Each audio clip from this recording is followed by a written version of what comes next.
जय भारत बच्चा लोग। तो हमने यंग्स डबल स्लिट एक्सपेरिमेंट वाला जो पार्ट था उसके न्यूमेरिकल्स, कुछ बहुत अच्छे न्यूमेरिकल्स एडवांस लेवल के भी हमने किए, है ना। अभी तुम्हारा इंटरफेरेंस थ्रू थिन फिल्म्स, है ना, वो भी हमने कंप्लीट किया। क्लियर, कब मैक्सिमा बनेगा और रिफ्लेक्ट स्ट्रांगली का क्या मतलब है ना। और जब तुम प्रीवियस ईयर के क्वेश्चन कभी देखोगे तो तुम्हें अगर इंटरफेरेंस का क्वेश्चन मिला तो उसी टॉपिक पे मिलेगा जो मैंने कराया। क्लियर। अभी अपने को थोड़ा सा आगे बढ़ना है।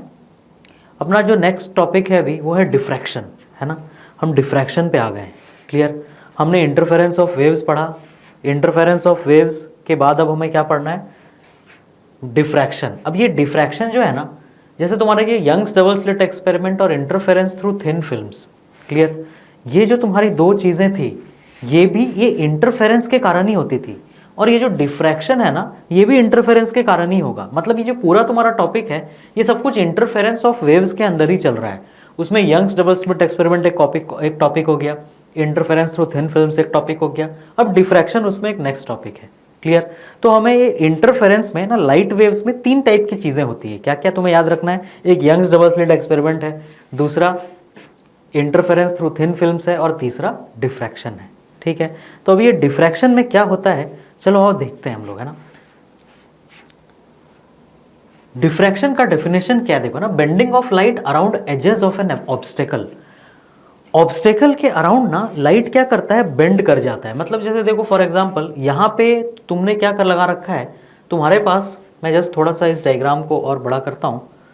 तुम्हारे पास एट दिस पॉइंट ना, देखो यहाँ से लाइट वेव्स आ रहे हैं, ये ना वेव फ्रंट बने हुए हैं। ठीक है, जो स्ट्रेट स्ट्रेट येलो लाइन्स हैं ये सब वेव फ्रंट्स हैं। वेव फ्रंट क्या होता है अब तुम्हें पता है। और ये ना ऑब्स्टेकल है एक बीच में, ऐसा स्क्रीन जैसा है, उसमें बीच में तुमने क्या बना रखा है, यहाँ पे सेंटर में एक स्लिट बना रखा है। यहाँ देखो ऊपर जो ब्लैक पार्ट है और नीचे जो ब्लैक पार्ट है वो पूरा ओपेक है। ओपेक मतलब उससे लाइट पार नहीं कर सकता। मतलब एक दीवार जैसी है, मान लो ये ना ब्लैक वाला एक दीवार है, उसके बीच में तुमने क्या किया, एक छेद कर दिया मार के, स्लिट बना दिया ना, स्लिट। तो जब लाइट उसमें से पास होता है तो बिल्कुल स्ट्रेट पास नहीं होता है, वो बेंड कर जाता है। तो मुझे बताओ, अगर यहाँ पे लाइट ऐसा बेंड किया है ना, ये क्या बने हुए हैं, ये वेव फ्रंट्स बने हुए हैं बेटा, है ना। तो अगर ये वेव फ्रंट है तो ज़रूर लाइट इस तरीके से ट्रैवल किया होगा ना, क्योंकि लाइट के ट्रैवल और वेव फ्रंट ये दोनों एक दूसरे से कैसा होता है, परपेंडिकुलर। तो लाइट आ कैसा रहा था एक्चुअली, वो आ स्ट्रेट रहा था, है ना। जब लाइट आ रहा था तब तो वो बेचारा स्ट्रेट स्ट्रेट आ रहा था, है ना, क्योंकि वेव फ्रंट्स तुम्हारे बिल्कुल स्ट्रेट है, तो लाइट रेज ऐसे आए होंगे, है ना, इस तरीके से। लेकिन जब वो यहाँ से पास किए तो वो बेंड कर गए। क्लियर। ये बेंडिंग कहाँ पे होती है, edges of an obstacle, obstacle के किनारों पे। तो तुम देखो ये एक ऑब्स्टेकल, ऑब्स्टेकल मतलब जो रास्ते में तुम्हारा जो रुकावट आता है ना, रुकावट, तुम्हें रुकना पड़ता है जिसके कारण। तो ये ब्लैक वाला पार्ट है, उसके कॉर्नर पे, इस पॉइंट पे ना, यहाँ पे अगर मैं येलो से मार्क करूँ कि कहाँ पे बेंडिंग होगी, ये है कॉर्नर, है ना, एजेस ऑफ एन ऑब्स्टेकल। ये एज कहलाता है ऑब्स्टेकल का, और ये एज है ऊपर वाले ऑब्स्टेकल का। उसी तरह तुम यहाँ पर भी देखो, तुम्हारा ये लाइट वेव्स आ रहा था बिल्कुल स्ट्रेट, लेकिन इस पॉइंट पे क्या है, ये ऑब्स्टेकल का एज है, तो वहाँ पे देखो ऐसे बेंडिंग हो गई लाइट की, है ना। जो स्ट्रेट आ रहा था वो ऐसा बेंड हो गया यहाँ पे, तो एज पे बेंड कर जाता है लाइट। क्लियर। यहाँ देखो ऐसे ट्रांसमीटर है, ये यहाँ से कोई रेडियो वेव्स छोड़ रहा होगा, तो यहाँ पे एक दीवार है, तो इस दीवार के पास क्या हो गया, लाइट बेंड कर गया तुम्हारा। समझ आया, लाइट बेंड कर गया, समझ आया। तो जा कैसा रहा था ना, वो क्या बने हुए हैं, वेव फ्रंट्स बने हुए हैं, तो लाइट जा तुम्हारा इस तरह से रहा था, ये लाइट जा रहा था बिल्कुल स्ट्रेट, है ना। बट जब ये यहाँ हिट किया तो तुम देखो ये लाइट ऐसा बेंड कर गया। क्यों, ये लाइन मैंने ऐसे क्यों बनाई, क्योंकि मुझे मालूम है कि मेरा जो, ध्यान से देखो, है ना, जो मेरा वेव फ्रंट है वो कैसा होना चाहिए, वो परपेंडिकुलर होना चाहिए किसके, वो परपेंडिकुलर होना चाहिए डायरेक्शन ऑफ ट्रेवल के। तो तुम देखो ये वाला लाइट तो बिल्कुल स्ट्रेट है, बट ये सब थोड़े थोड़े देखो घूम गए, है ना। क्लियर, समझ आया। तो ये जो लाइट है तुम्हारा वो थोड़ा बेंड कर गया, तो इस फेनोमेनन को क्या कहा जाता है, डिफ्रैक्शन कहा जाता है। मैं तुम्हें ये चीज़ थोड़ा और क्लियरली समझाता हूँ। जैसे फॉर एग्जांपल तुम देखो ध्यान से, अगर मैं तुम्हें यहाँ पे दिखाऊँ, है ना, तो तुम जस्ट अभी देखना कि लाइट आएगा और इस पर्टिकुलर से जब वो लाइट बाहर निकलेगा तो कैसा बेंड कर रहा है। यहाँ से लाइट जनरेट करूँगा मैं, देखो ये लाइट जनरेट हुआ, है ना। ये क्या आ रहा था, ये चीज़ क्या आ रही है, ये लाइट आ रहा है, ये वेव फ्रंट्स है, याद रखना, these are wave fronts. Clear, ये वेव फ्रंट्स आ रहे हैं, ठीक है। ये ऊपर 500 नैनोमीटर जो लिखा है ये वेवलेंथ दिया है उसका, है ना, एक वेव फ्रंट से दूसरे वेव फ्रंट की दूरी, वो वेवलेंथ दे रखा है उसने, क्लियर। अब तुम ध्यान से देखो, जब लाइट यहाँ पे पहुंचेगा, ये भी एक ऑब्स्टेकल है, ये भी ऑब्स्टेकल है ना, रुकावट है रास्ते में, बट बीच से लाइट पार हो सकता है। तो अगर ये सीधा सीधा आ रहा है तो सीधा ही पार होना चाहिए, बट तुम देखना वो सीधा नहीं पार हो करके वो किसी एंगल पे पार होगा, क्लियर। तो अभी तुम जस्ट उस चीज़ पे ध्यान दो, मैं प्ले करता हूँ, देखना। ये देखो क्या हुआ लाइट के साथ, है ना, जब उसके थ्रू पार हुआ तो वो स्ट्रेट ना हो गया। अब देखो वेवफ्रंट्स का शेप कैसा हो गया, वेवफ्रंट कर्व हो गया, क्यों? क्योंकि लाइट बेंड कर गया है। समझ आई बात सभी को, है ना। लाइट पहले स्ट्रेट आ रहा था, अब ज़रूर लाइट क्या कर गया होगा, बेंड कर गया होगा। इस फेनोमेनन को डिफ्रैक्शन बोला जाता है। समझ आया, इस फेनोमेनन को क्या बोला जाता है, डिफ्रैक्शन, ठीक है। तो इस चीज़ को हम डिफ्रैक्शन कहते हैं, ठीक। अब नेक्स्ट पॉइंट है ना, हम वापस आते रहेंगे इसके ऊपर, bending of light around edges of an obstacle, ठीक है। देखो यहाँ पे फिर से वही चीज़ जो मैं तुम्हें अभी वीडियो में दिखाया, वही चीज़, बट यहाँ पे एक इंपॉर्टेंट पॉइंट क्या, अगर गैप बड़ा है तो डिफ्रैक्शन इफेक्ट कम है, मतलब लाइट की बेंडिंग कम हो रही है। तुम ध्यान से देखो, है ना, अगर मैं इन वेवफ्रंट से परपेंडिकुलर लाइन ड्रॉ करूंगा तो इंसिडेंट लाइट ऐसी आई और बेंड ऐसी हो गई, इंसिडेंट आया बेंड हो गया, इंसिडेंट आया बेंड हो गया, है ना, इंसिडेंट आया बेंड हो गया। बोलो ये जो मैंने रेड लाइंस बनाई हैं ये बिल्कुल ब्लू वाले से परपेंडिकुलर बनाई है ना, जबकि जहाँ पे छोटा है ना, जहाँ पे गैप छोटा है, क्लियर, लाइट्स बिल्कुल स्ट्रेट आ रहे थे, वहाँ पे ये बेंडिंग ज़्यादा हो गई, है ना, ये रेज ऐसे जाएंगे ना बिल्कुल परपेंडिकुलर टू वेव फ्रंट्स। तो अगर स्लिट छोटा है तो डिफ्रैक्शन इफेक्ट ज़्यादा होगा, क्लियर। अगर स्लिट का साइज छोटा है, नैरो गैप, गैप मतलब, गैप का मतलब वो स्लिट की बात कर रहा है, जो तुमने स्लिट बनाया है ना, जो बीच में वहाँ स्लिट क्या होता है मैंने ऑलरेडी एक्सप्लेन कर दिया है। तो वहाँ पे गैप नैरो है तो वहाँ पे बेंडिंग ज़्यादा होगी, क्लियर सभी को। ये चीज़ हम लोग ट्राई करके यहाँ पे देख भी सकते हैं। जस्ट तुम देखो यहाँ पे अभी एक पर्टिकुलर गैप है, स्लिट विड्थ देखो यहाँ पे कुछ 400 नैनोमीटर है ना, तो कुछ डिफ्रैक्शन इफेक्ट है। मैं अगर स्लिट विड्थ बहुत बढ़ा दूंगा तो ये डिफ्रैक्शन इफेक्ट कम हो जाएगा। देखो अब बेंडिंग कम है, अब ये लाइन्स ऑलमोस्ट स्ट्रेट है, और बढ़ाऊंगा तो देखो, है ना, अब जो ये आ रहे हैं ये ऑलमोस्ट सीधे सीधे ही आ रहे हैं। जैसे जैसे मैं स्लिट विड्थ कम करूंगा तुम देखो इसमें घुमाव हो गया, ज़्यादा बेंडिंग हो रही है। बिल्कुल कम कर दूंगा स्लिट विड्थ तो क्या होगा, सबसे ज़्यादा बेंडिंग होने लगेगी, क्लियर। तो स्लिट विड्थ जितना कम है डिफ्रैक्शन उतना ज़्यादा होगा, वो चीज़ मैंने तुम्हें यहाँ पर अभी समझाई, ठीक है। तो हमें एक पर्टिकुलर स्पेशल टाइप का डिफ्रैक्शन पढ़ना है जिसे हम कहते हैं Fraunhofer single slit diffraction, clear. Fraunhofer single slit diffraction में स्पेशल क्या है, डिफ्रैक्शन क्या है वो तो तुम समझ गए।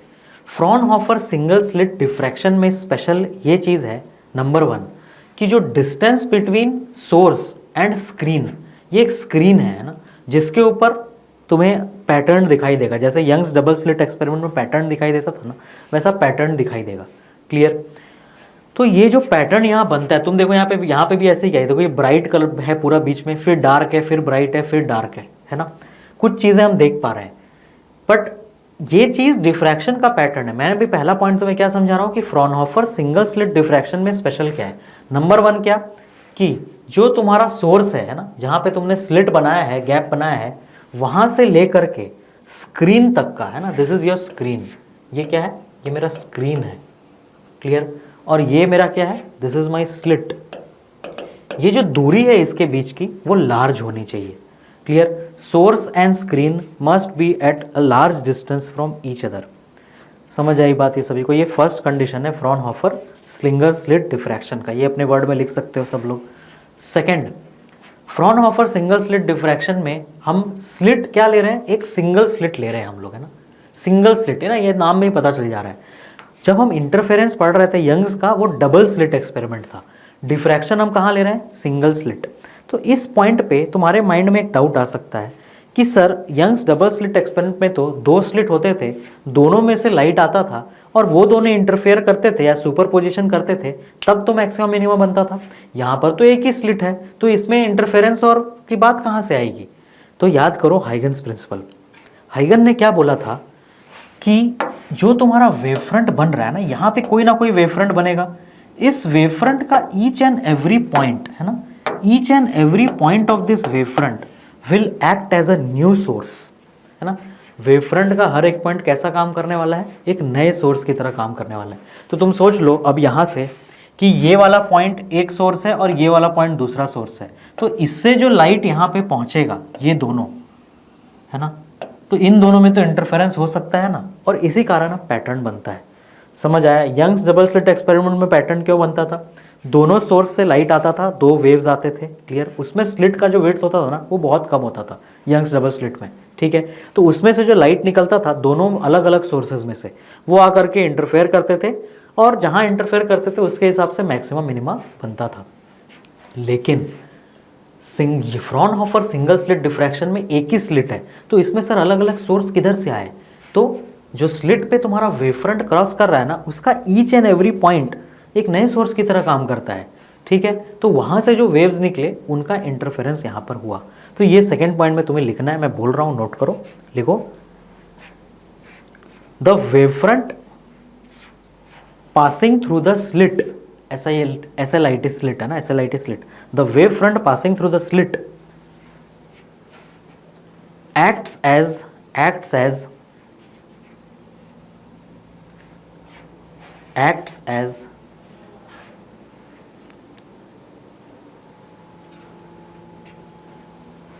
as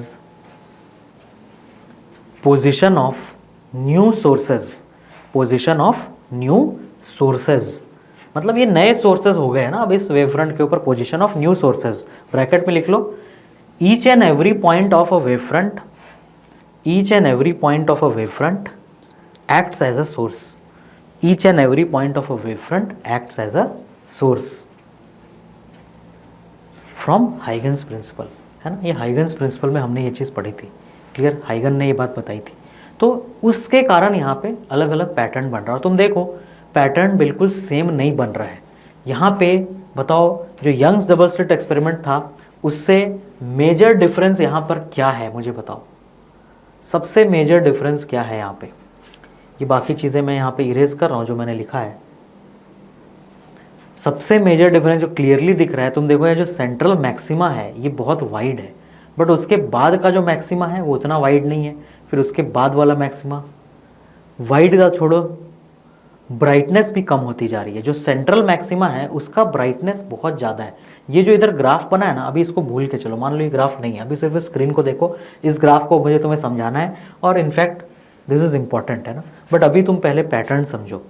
जब यहाँ पे सुपरपोजिशन हो रहा है ना, तो तुम देखो सेंट्रल मैक्सिमा बहुत चौड़ा सा है और उसका इंटेंसिटी भी बहुत ब्राइट है ना। बट तुम देखो ये जो ये मैक्सिमा बना, इसका इंटेंसिटी उतना नहीं है। फिर जो नेक्स्ट मैक्सिमा देखो वो तो और हल्का हो गया, और उसके नेक्स्ट वाला तो दिखाई ही नहीं दे रहा। तो जैसे जैसे हम सेंट्रल मैक्सिमा से दूर जाते जाते हैं इंटेंसिटी कम होती जाती है। जबकि यंग्स डबल स्लिट एक्सपेरिमेंट में क्या था, हर मैक्सिमा का जो इंटेंसिटी था उसकी वैल्यू 4I0 थी, है ना। Each and every bright fringe के सेंटर पे, ये वाला पॉइंट तुम्हें खुद से लिखना है, ध्यान से सुनो। Each and every bright fringe के सेंटर पे YDSE में, है ना, यंग्स डबल स्लिट एक्सपेरिमेंट में इंटेंसिटी 4I0 होती थी।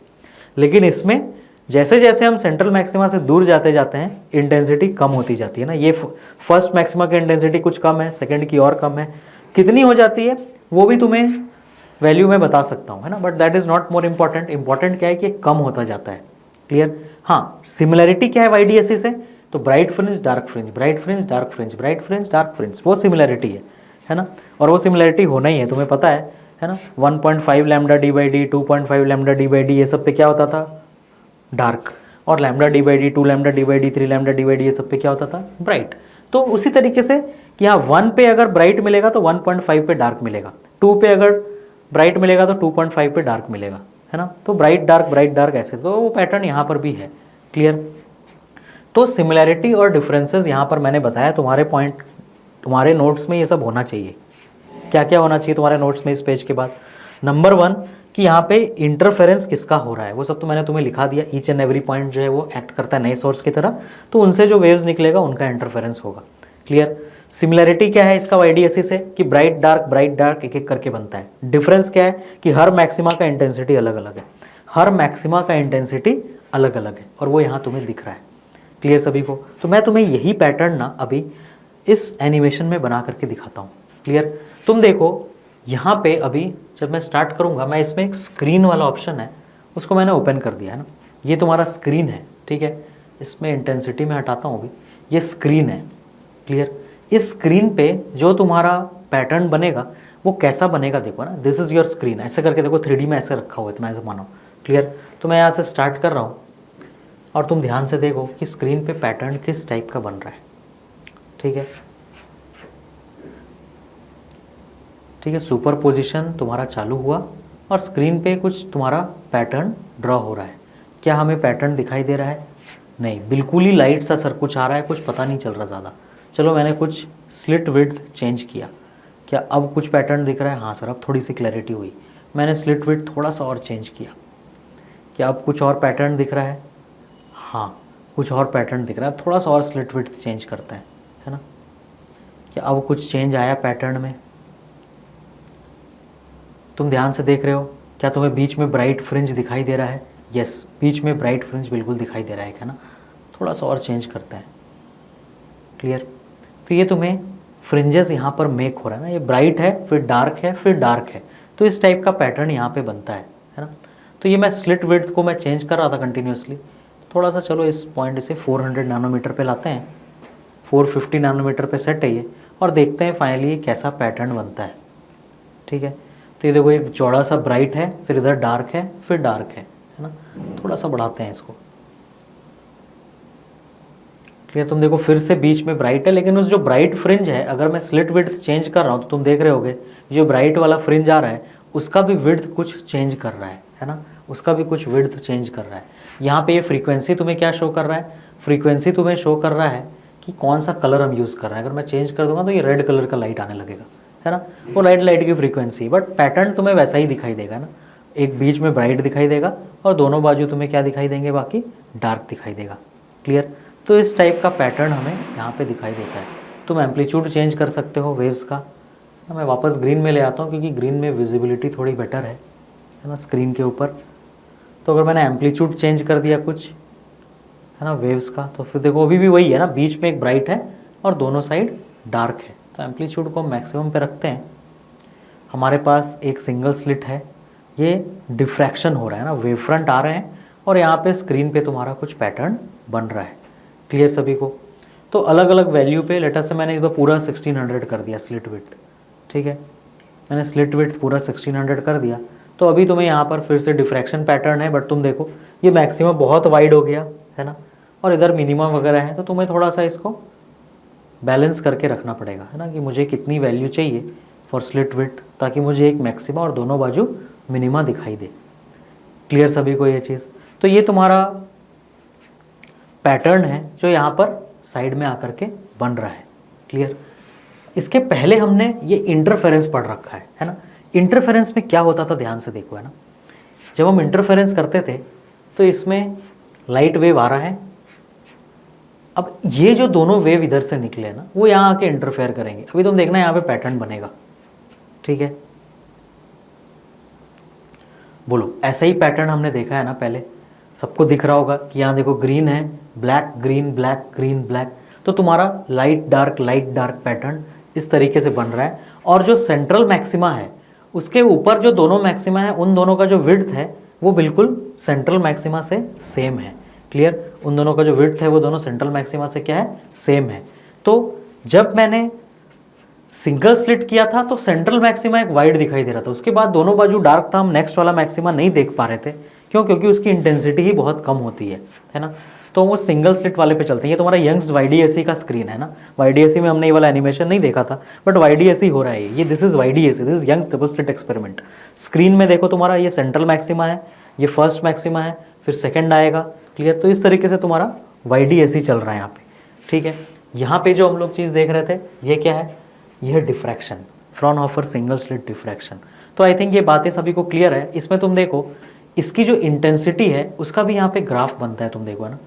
जो सेंट्रल है उसका इंटेंसिटी मैक्सिमम है ना, जो सेंटर है उसका इंटेंसिटी मैक्सिमम है, ये ग्राफ वो चीज़ शो कर रहा है। और जैसे तुम सेंटर से दूर जाते जा रहे हो इंटेंसिटी कम होता जा रहा है। ऐसे किसी भी ग्राफ की बात YDAC में नहीं हुई थी। YDAC में सेंट्रल मैक्सिमा का जो 4I0 इंटेंसिटी था वही 4I0 इसका भी था, क्लियर। जबकि इसमें सेंटर पे जो इंटेंसिटी है ना, और उसके बाद वाला जो मैक्सिमम बनेगा उसकी इंटेंसिटी कुछ और होगी। वो कितनी होगी वो हम लोग ग्राफ से देखेंगे, और वो कैलकुलेट करके भी कैसे निकाला जाता है वो हम लोग सब कुछ देखेंगे। बट आई थिंक डिफ्रैक्शन क्या है इसका सभी को आइडिया लग गया, क्लियर। तो हम लोग अभी रिटर्न आते हैं, है ना।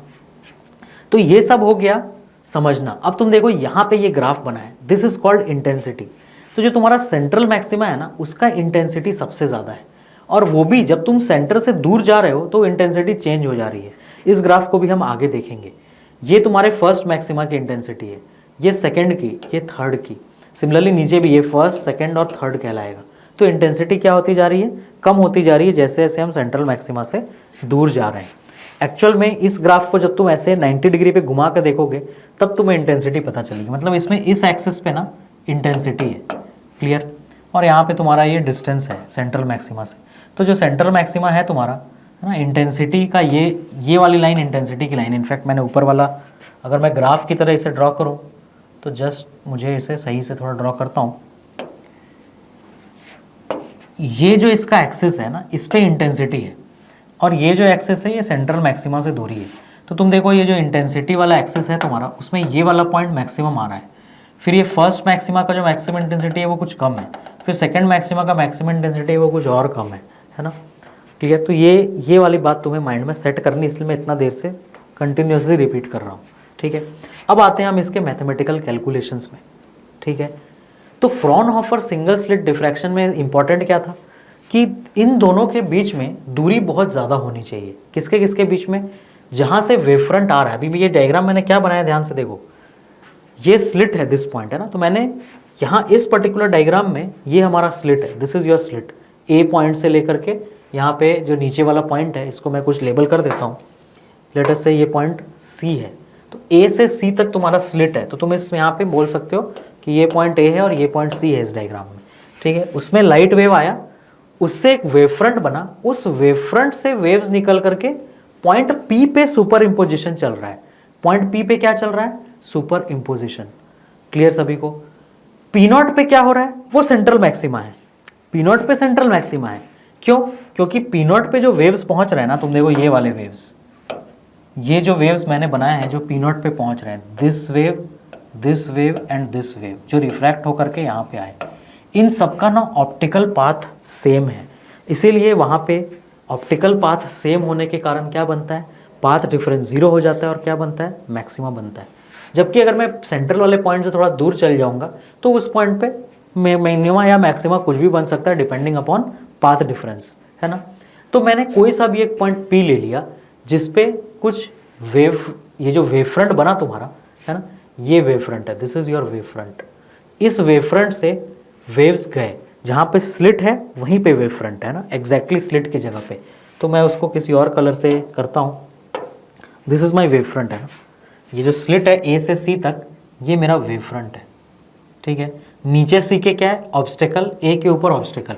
इतना बड़ा स्लिट बना रखा मैंने, इधर से लाइट आ रहा था, है ना, ऐसे पूरा लाइट आ रहा था, और इतना बड़ा स्लिट है, और ये दीवार है ऊपर नीचे, है ना, ये वॉल का पार्ट है और ये स्लिट है।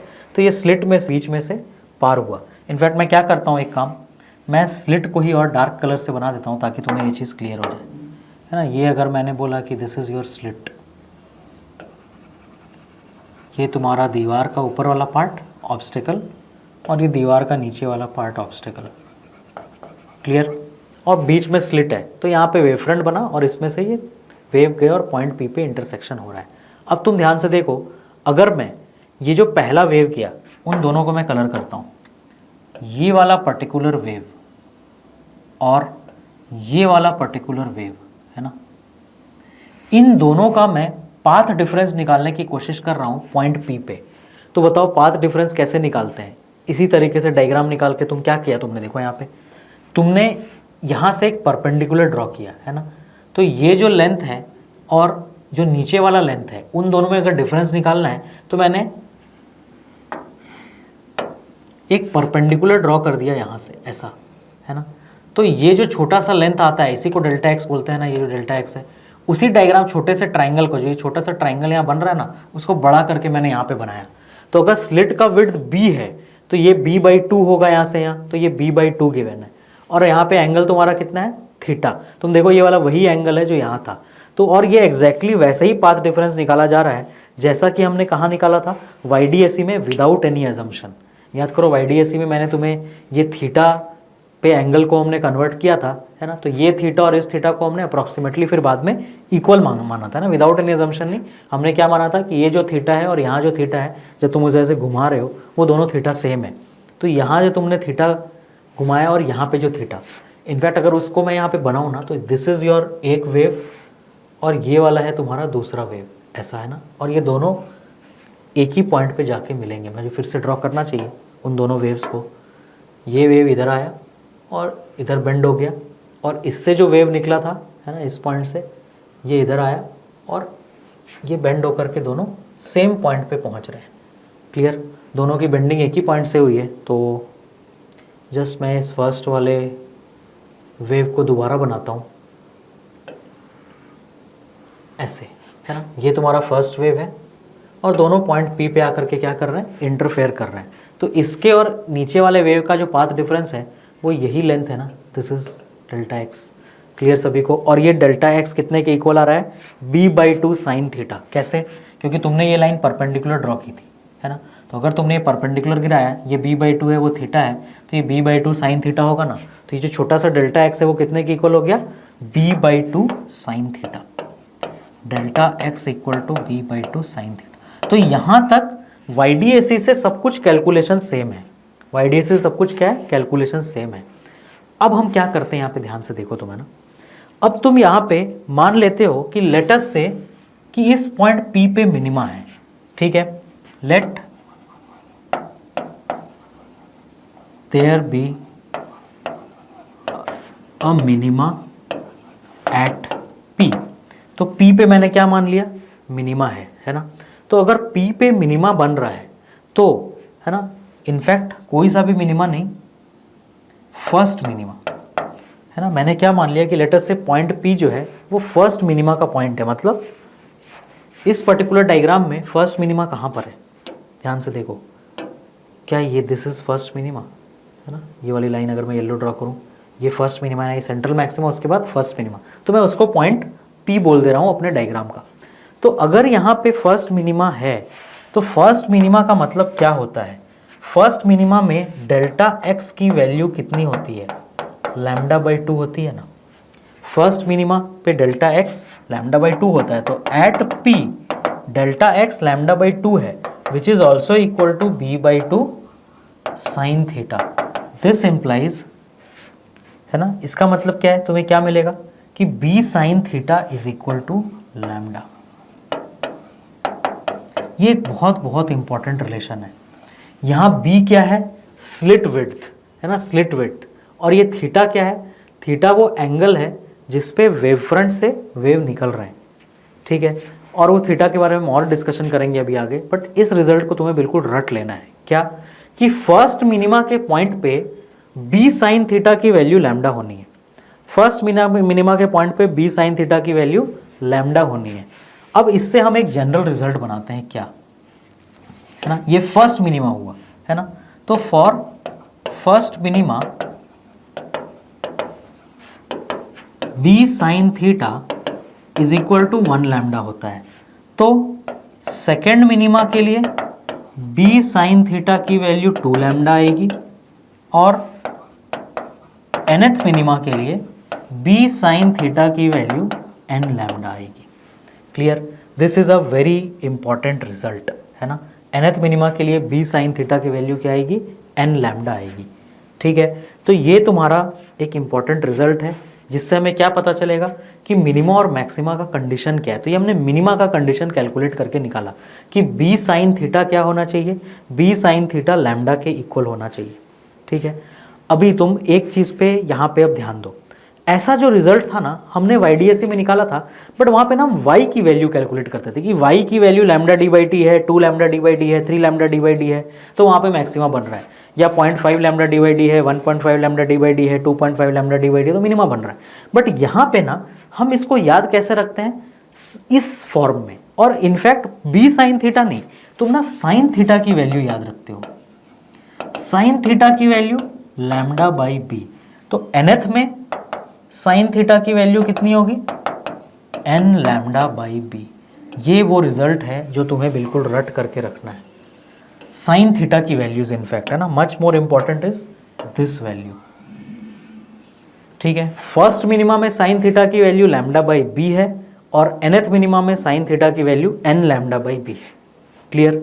बस तुम्हें ये थीटा की वैल्यू याद रखनी है। क्यों? क्योंकि यहाँ पे ग्राफ में ना हम यहाँ y के टर्म्स में फॉर्मूला डिराइव नहीं करते, हम थीटा के टर्म्स में करते हैं। ठीक है, ग्राफ मतलब सॉरी स्क्रीन पे। तो वहाँ पे YDSE में क्या करते थे, इसको y इक्वल टू 0 बोलते थे, फिर लैम्डा डी बाई डी पे first maxima, 2 lambda D by D पे सेकंड मैक्सिमा, ऐसा होता था। बट यहाँ पे ना कितने एंगल पे वो वेव फ्रंट जा रहा है उसके हिसाब से फॉर्मूला डिराइव किया गया है। क्लियर? तो तुम्हें बिल्कुल इस चीज़ को रट लो कि sine theta lambda by b होना चाहिए। ठीक है, अब इस साइन थीटा को थोड़ा सा और समझते हैं। आओ इस ग्राफ को देखो, है ना, ध्यान से। ये तुम्हारा वो ग्राफ है जो इंटेंसिटी का ग्राफ है। क्लियर? जब हम फर्स्ट मिनिमा पे होते हैं तो फेज डिफरेंस पाई का होता है। तो ये ऊपर में ना सब में फेज डिफरेंस की वैल्यू लिखी है। ठीक है, फिर ये 2 पाई है, फिर ये 3 पाई है, फिर इधर माइनस पाई, माइनस 2 पाई, माइनस 3 पाई। अब तुम यहाँ पे ध्यान से देखो, जो इंपॉर्टेंट वैल्यूज है वो क्या है। यहाँ पे ना साइन थीटा की वैल्यूज प्लॉटेड है इस पर्टिकुलर लाइन पे। किसकी वैल्यूज प्लॉटेड है? Sine theta. तो जो तुम्हें फर्स्ट मिनिमा मिल रहा है वो साइन थीटा कितने पे मिल रहा है? लैम्डा बाई बी पे मिल रहा है ना। यहाँ पे वही बी को डी लिखा हुआ है बस। क्लियर? ये जो लैम्डा बाई डी है सबको तुम बी बना सकते हो, ये बी है। ठीक है, मैं इसको जस्ट किसी दूसरे कलर से लिख लेता हूँ, है ना। ये 3 लैम्डा बाई बी, तो ये बी स्लिट विड्थ है। तो तुम्हें जो फर्स्ट मिनिमा मिलेगा वो कितने पे मिलेगा? लैम्डा बाई बी पे मिलेगा। Second minima 2 lambda by b, third minima 3 lambda by b. तो अब ये जो ग्राफ यहाँ पे ड्रॉन था ना इस पर्टिकुलर पेज में, उसको हमने ऐसे 90 डिग्री पे घुमा दिया है। ये डायग्राम पूरा ऐसे 90 डिग्री पे घुमा हुआ, बस तो इतना समझो। ठीक है, तो ये ऐसा बन गया ये। तो फर्स्ट मिनिमा, सेकंड मिनिमा, ये सारी चीज़ें हैं ना। तो इसमें अब यहाँ पे हमें क्या क्या फॉर्मूला आना चाहिए ताकि हमसे न्यूमेरिकल सॉल्व हो पाए। डिफ्रैक्शन में जब भी क्वेश्चन आता है बिल्कुल सेम टू सेम हर बार एक ही जैसा क्वेश्चन आता है। फिर भी मैं तुम्हें यहाँ पे 3 टाइप के अलग अलग क्वेश्चन कराऊंगा और उससे बाहर तुम लिख लो, क्वेश्चन आने ही नहीं वाला एग्जाम में। But diffraction is an important topic और क्वेश्चन आता है। क्लियर? क्या क्या तुम्हें रट के रखना है, देखो। First minima lambda by b, lambda by b पे ये किसकी वैल्यू है? ये साइन थीटा की वैल्यू है। क्लियर? ये किसकी वैल्यू है? ये साइन थीटा की वैल्यू है ना। अब यहाँ पे एक इंटेंसिटी का फॉर्मूला बनता है। ये फॉर्मूला तुम्हें रटना नहीं है, बस इसको जरा समझो। क्या? Intensity I naught sine square beta by beta square है, जहां बीटा की ये वैल्यू है pi by lambda small b sine theta. तो तुम यहाँ पे वैल्यू डालोगे तो तुम्हें इंटेंसिटी मिलेगा। जैसे फॉर एग्जांपल तुम मुझे बताओ मिनिमा के लिए बी साइन थीटा क्या होना चाहिए? N lambda. बोलो मिनिमा के लिए b sine theta n lambda होना चाहिए ना। तो मान लेते हैं मैं फर्स्ट मिनिमा की बात कर रहा हूँ, फर्स्ट मिनिमा। तो बी साइन थीटा की जगह लैम्डा लिख दो।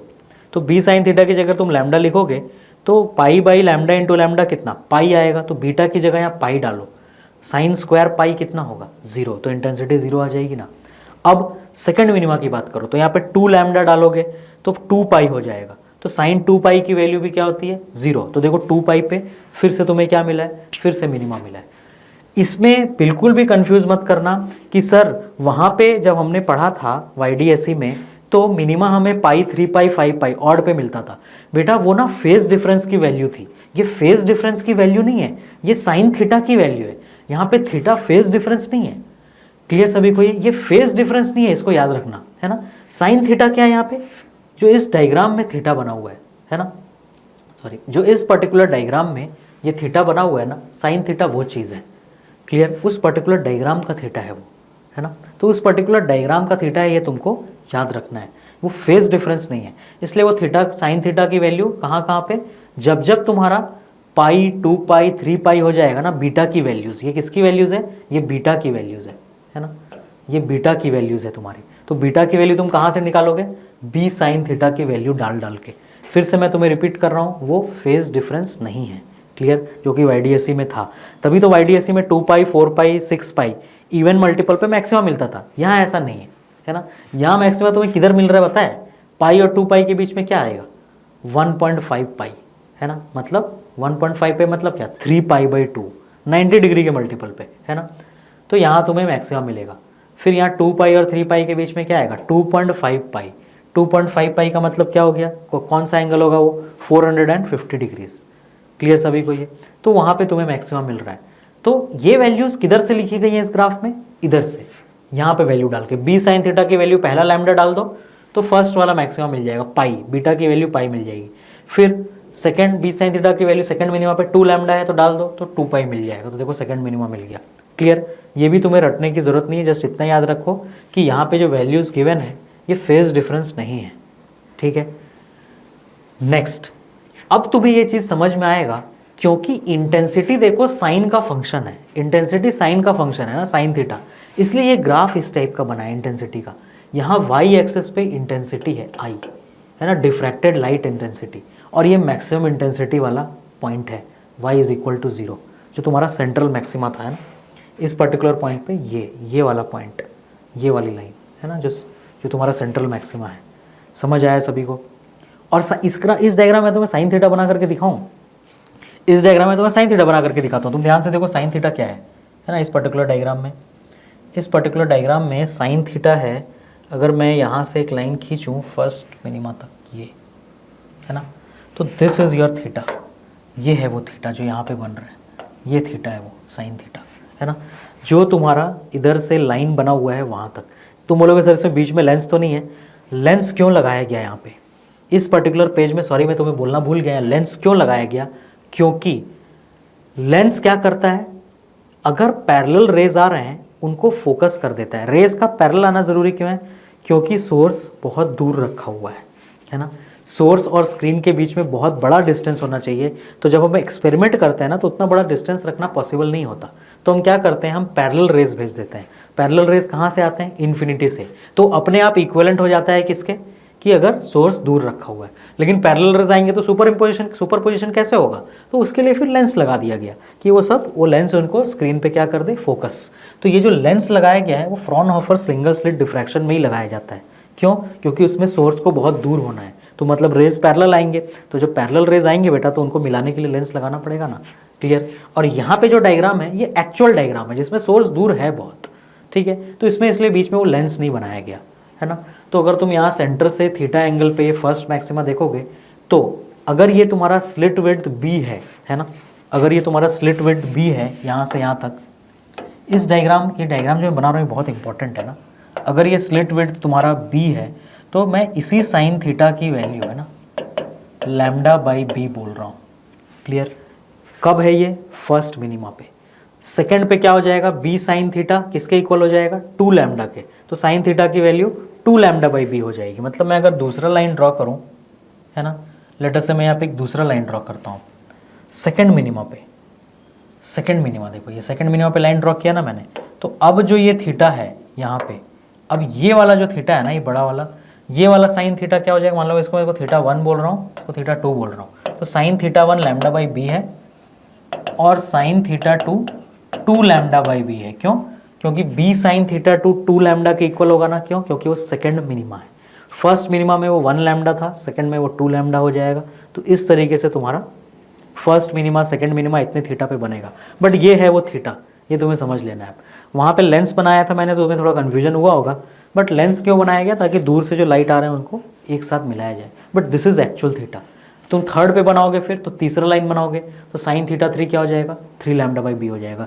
इस डायग्राम को ज़रूर अपने नोट में बनाना ताकि तुम्हें थीटा का इंपॉर्टेंस पता चले, है ना, ये साइन थीटा क्या है। क्लियर सभी को ये? नेक्स्ट आ जाओ है ना। अब इस पर्टिकुलर डायग्राम में हमने देख लिया कि कहाँ कहाँ पर हमारा इंटेंसिटी मैक्सिमम है, और ये साइन के ग्राफ जैसा क्यों है, क्योंकि वो साइन थीटा का ग्राफ है ना, इक्वेशन साइन थीटा जैसा है, तो यहाँ पे ग्राफ साइन थीटा का है। क्लियर। नेक्स्ट, ये फॉर्मूला उतना इंपॉर्टेंट नहीं है ना, वो जस्ट समझाने के लिए था कि क्यों पाई 2 पाई 3 पाई सब पे मिनिमा मिल रहा है। यहाँ पे वैल्यू डालते जाओ 2 लैम्डा 3 लैम्डा, तो मिनिमा मिलता रहेगा ना, जो मिनिमा का कंडीशन है b sine theta equal to n lambda. Important है width of central maxima, very very very important. इसको एक दूसरा नाम भी दिया गया है ना, विड्थ ऑफ सेंट्रल मैक्सिमा, और मैं यहाँ पे लिख रहा हूँ एंगुलर डाइवर्जेंस भी कहा जाता है इसको। क्या कहा जाता है इसे, एंगुलर डाइवर्जेंस। तो विड्थ ऑफ सेंट्रल मैक्सिमा क्या है, आई थिंक मुझे ये डायग्राम में तुम्हें शो करने में कोई डाउट नहीं होगा तुम्हें ये है width of central maxima, minus lambda by b से प्लस लैम्डा बाई बी, मतलब विड्थ ऑफ सेंट्रल मैक्सिमा और angular divergence, very important formula है ना, is equal to 2 lambda by b, क्योंकि माइनस लैम्डा बाई बी से plus lambda by b तक है, तो 2 लैम्डा बाई बी, याद रखना इसको, है ना, 2 lambda by b. Next, location of first minima. First minima का लोकेशन क्या है ना, अगर मैं इस पॉइंट को, है ना, ये वाला जो लाइन है तुम्हारा, ये ग्राफ में कहाँ पर है, एक्चुअल डायग्राम में ये कहाँ पर है, देखो ये वाला चीज़, अगर मैं इसको y एक्सिस मानूँ अभी, है ना, ऐसा जैसा हम YDSC में करते थे कि y equal to 0, y equal to lambda D by D, y equal to 2 lambda D by D, वैसे अगर मैं इस पॉइंट को y मानूँ, y इक्वल टू 0, तो तुम ध्यान से देखो जो फर्स्ट मिनिमा का लोकेशन है ना, उसका डिस्टेंस कितना है, वो अगर मैं यहाँ पे मार्क करूँ तो वो ये है फर्स्ट मिनिमा, है ना, इतनी दूर पे।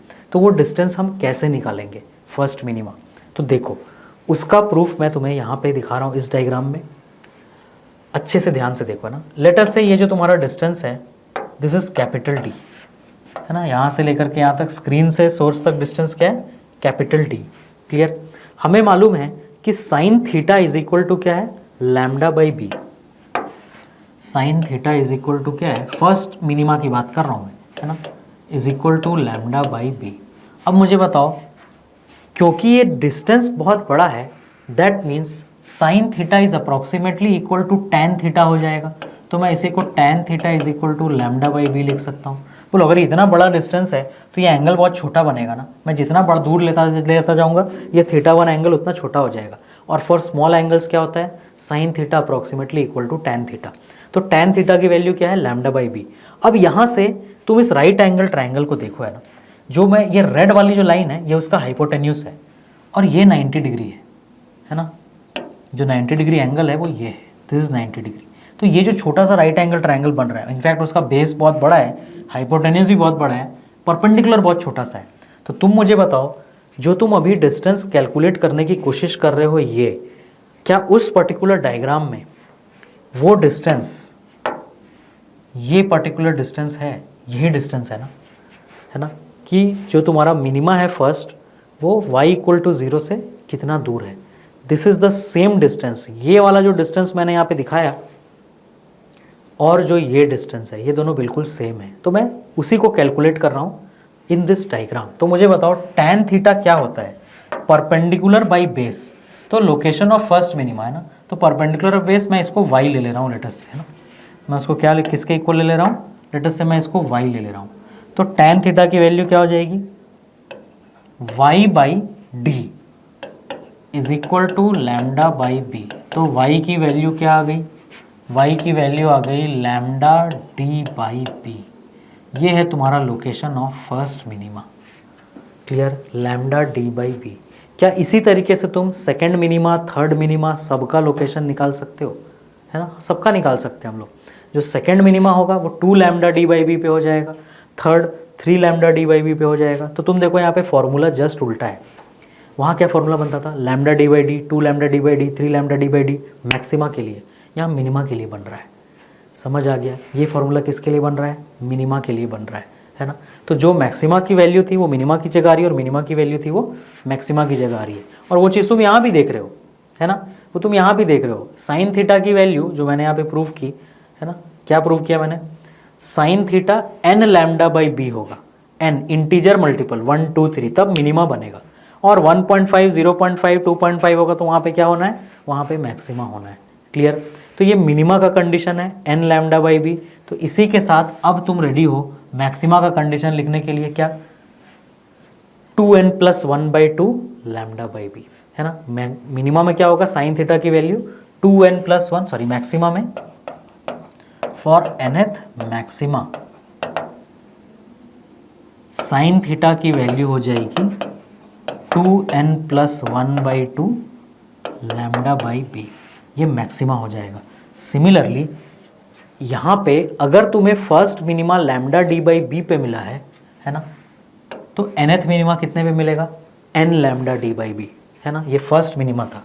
तो nth मिनिमा का y क्या हो जाएगा, वो हो जाएगा n lambda D by B.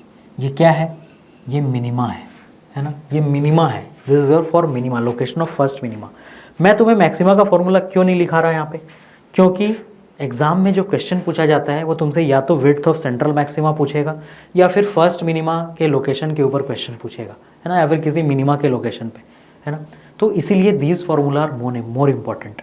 तुम मैक्सिमा का फॉर्मूला भी साथ में लिख लो, है ना। यहाँ पे nth मैक्सिमा क्या हो जाएगा, 2n + 1/2 lambda D by D, है ना। nth मैक्सिमा क्या हो जाएगा, 2n + 1/2 lambda D by B. हाँ, सबकी इंटेंसिटी सेम नहीं होगी, इंटेंसिटी अलग अलग होगा, बट लोकेशन, उसके सेंटर का लोकेशन, है ना, जो सेंटर का लोकेशन होगा वो तो हम निकाल सकते हैं ना, जो उसके सेंटर का लोकेशन है, मैक्सिमा के सेंटर का लोकेशन, तो कितना हो जाएगा 2n + 1/2 lambda D by b. Clear. तो nth मैक्सिमा का लोकेशन हो जाएगा, तो तुम उसको भी लिख सकते हो, है ना, अपने नोट्स में, but that is not very important, but notes में अपने रख लो। अब आई थिंक तुम्हें ये बात समझ में आ गई है कि जो फॉर्मूले YDSE में थे यहाँ भी फॉर्मूले वैसे ही बन रहे हैं सर, है ना। Lambda D, n lambda D by D था, वहाँ पे स्मॉल डी था नीचे, याद करो, वो डिस्टेंस बिटवीन स्लिट्स था, है ना। और यहाँ पे वही चीज़ b आ रहा है जिसको हम स्लिट का विड्थ कह रहे हैं। क्लियर। तो बिल्कुल सेम फॉर्मूला बना, और अब आई थिंक तुम्हारे माइंड में समरी तैयार हो गई है, और अब हम न्यूमेरिकल सॉल्व करने के लिए रेडी हैं। ठीक है, अब तुम्हें कॉन्सेप्ट अच्छे से क्लियर होगा। क्वेश्चन क्या क्या दिया हुआ है यहाँ पे देखो। अब parallel beam of monochromatic light of wavelength 450 nanometre. तो मैं सीधा सॉल्यूशन कर रहा हूँ, देखो, है ना, यहाँ पे क्या क्या डेटा दिया उसने। वेवलेंथ दे दिया सबसे पहले 450 into 10⁻⁻9 metre through a slit of width small b की वैल्यू दे दी 0.2 मिलीमीटर, मतलब 10⁻³ metre. Angular divergence in which light is diffracted, तुम्हें मालूम है 2 लैम्डा बाई बी, है ना। एंगुलर डाइवर्जेंस क्या होता है, इसको मैं ऐसे लिख रहा हूँ, एंगुलर डाइवर्जेंस, इसका फॉर्मूला हमने ड्राइव कर रखा है 2 लैम्डा बाई बी। लैम्डा और बी का फॉर्मूला डाल दो, आंसर आ जाएगा। ऐसे ही क्वेश्चन डिफ्रैक्शन के एग्जाम में आते हैं, समझ आई बात। तो ये तुम्हारा आंसर आ जाएगा, सबको वैल्यू पता है। एंगुलर डाइवर्जेंस का फॉर्मूला हमने लिख लिया है 2 lambda by b. Location of first minima का भी फॉर्मूला हमने लिख लिया, इनफैक्ट हमने nth मिनिमा तक का फॉर्मूला लिख लिया है ना। Next question, when a monochromatic light source shines through a 0.2 millimetre wide slit, बोलो 0.2 मिलीमीटर कौन सा डेटा हो गया, स्मॉल बी, है ना। स्लिट का विड्थ है वो 0.2 मिलीमीटर, मतलब इतने मीटर। स्क्रीन कैपिटल डी की वैल्यू दे दी उसने तुम्हें 3.5 metre. First dark band appears 9.1 millimetre from centre of bright band, मतलब इसने फर्स्ट मिनिमा का लोकेशन दे दिया तुम्हें 9.1, 3.5 क्या था मीटर, हाँ, तो 9.1 मिलीमीटर, तो 9.1 10⁻³ मीटर इसने फर्स्ट मिनिमा का लोकेशन दे दिया। वेवलेंथ ऑफ लाइट बताओ, फॉर्मूला है ना अपने पास, बोलो फर्स्ट मिनिमा के लोकेशन का फॉर्मूला क्या है। फर्स्ट मिनिमा के लोकेशन का फॉर्मूला है लैम्डा डी बाई बी, तो बस लैम्डा डी बाई बी कर दो फर्स्ट मिनिमा, है ना, लैम्डा डी बाई बी। तो एंगुलर, सॉरी ये क्वेश्चन नहीं, यहाँ पे तो लैम्डा डी बाई बी, तो y1 इज इक्वल टू क्या होता है, लैम्डा डी बाई बी। क्या हमें y1 की वैल्यू पता है, यस। क्या हमें d की वैल्यू पता है, यस। क्या b की वैल्यू पता है, यस। लैम्डा पता नहीं है, निकालना है, y वैल्यू डालो, निकाल लो, खत्म क्वेश्चन। क्लियर सभी को ये चीज़। Next, consider a single slit diffraction pattern of slit width w। Okay, small b की वैल्यू दी है w। It is observe that for light of wavelength lambda की वैल्यू दी है 400 into 10⁻⁹ metre. Angle between first minimum and central maximum. Okay, the angle between first minimum and central maximum, तो first minimum और central maximum के बीच का angle मुझे बताओ। क्या यहाँ पे इस डायग्राम में हमें बिल्कुल क्लियर है। ये जो अभी मैं एक लाइन खींच रहा हूँ, ध्यान से देखना है ना इस लाइन को, ये वाली line, sorry,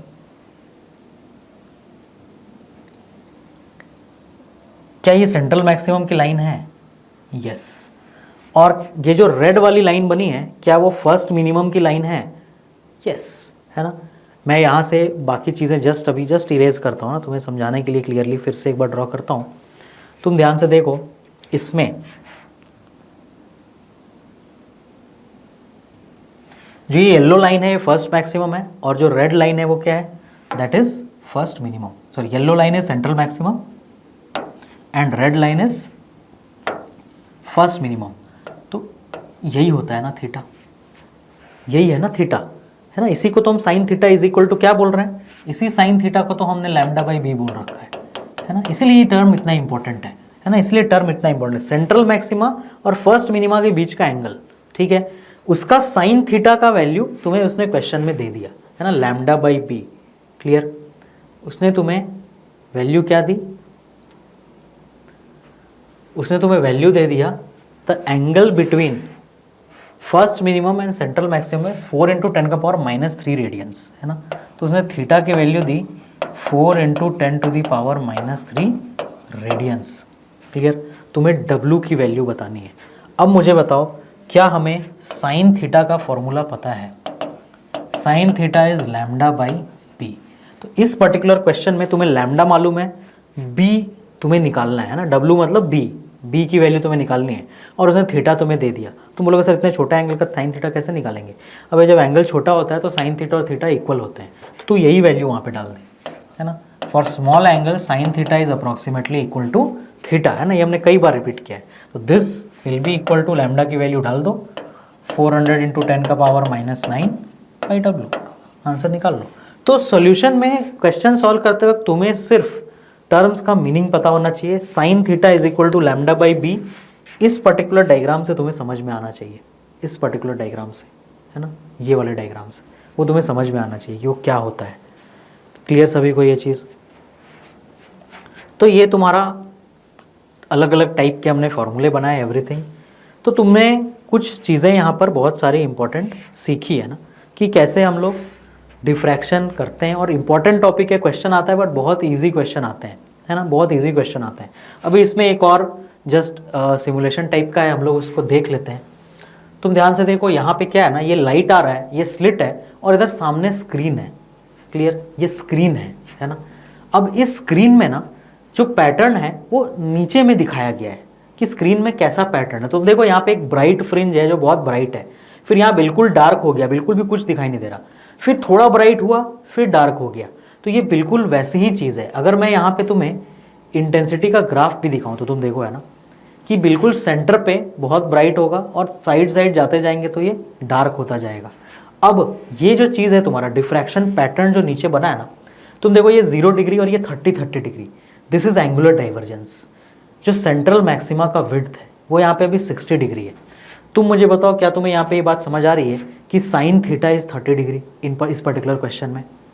sine theta 30 degree है। क्या होता था साइन थीटा, बोलो? यहाँ पे साइन थीटा क्या होता है? यही है ना साइन थीटा, 0, यहाँ पे 0 है वैल्यू, और इधर लैम्डा बाई बी, इधर लैम्डा बाई बी। तो लैम्डा बाई बी की वैल्यू है वो, है ना। तो तुम लैम्डा बाई बी करोगे तो उसका जो साइन थीटा आएगा वो कितने के इक्वल आएगा? तो 30 डिग्री आएगा। तो मैं तुम्हें ये चीज़ करके दिखाता हूँ, ध्यान से देखो।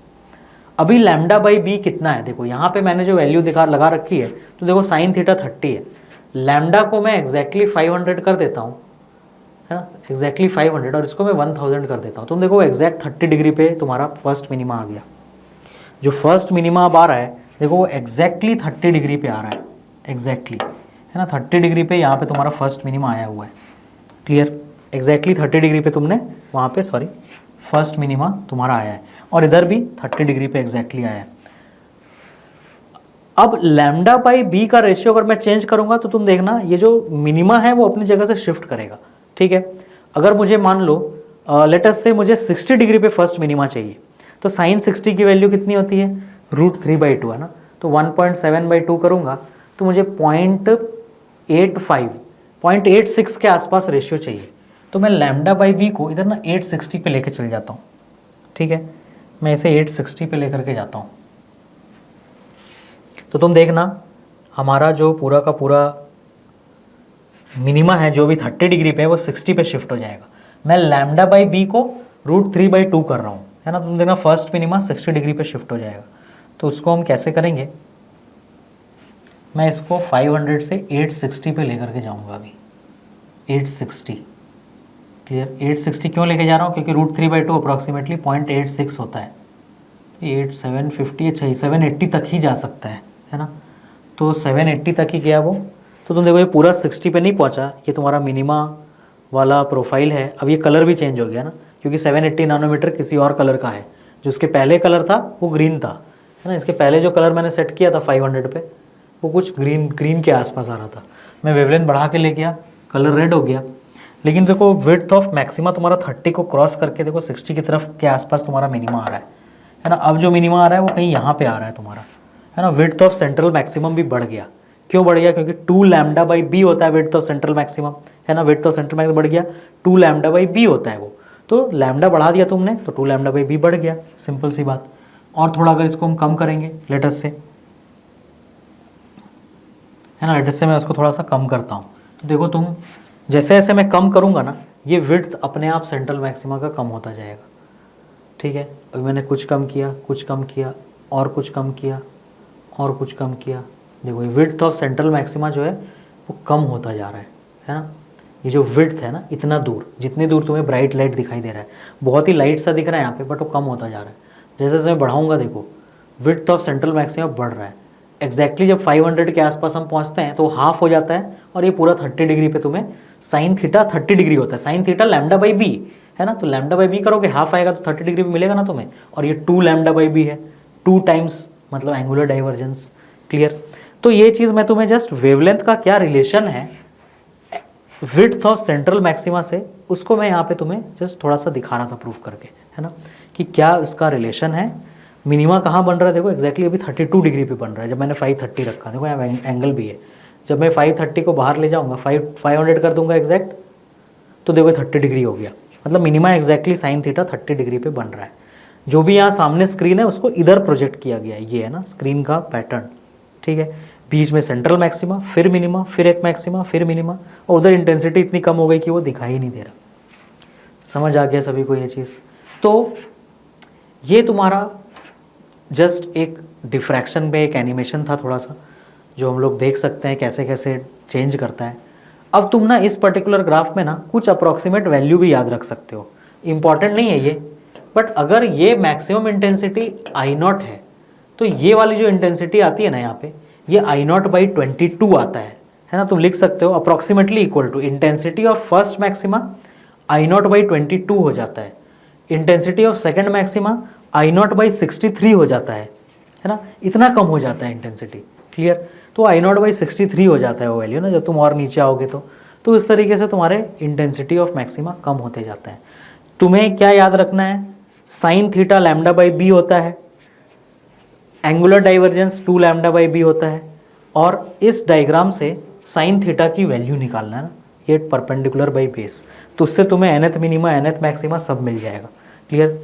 तो इतने फॉर्मूले बस तुम रट के रखो और इन तीनों न्यूमेरिकल को देख लो, गारंटी तुमसे डिफ्रैक्शन का क्वेश्चन एग्जाम में मिस नहीं होगा, हो ही नहीं सकता। क्लियर? तो मिलते हैं अपने नेक्स्ट लेक्चर में। जय भारत। और शानदार लेक्चर्स के लिए आप हमारे चैनल को YouTube पे सब्सक्राइब कर सकते हैं, गूगल प्ले से डाउनलोड कर सकते हैं, या फिर हमारा वेबसाइट advaitachievers.com पे विजिट कर सकते हैं। हमारे YouTube चैनल का नाम है अद्वैत अचीवर्स, और हमारे गूगल प्ले ऐप का भी नाम है अद्वैत अचीवर्स। विद्यार्थी देवो भव। जय भारत।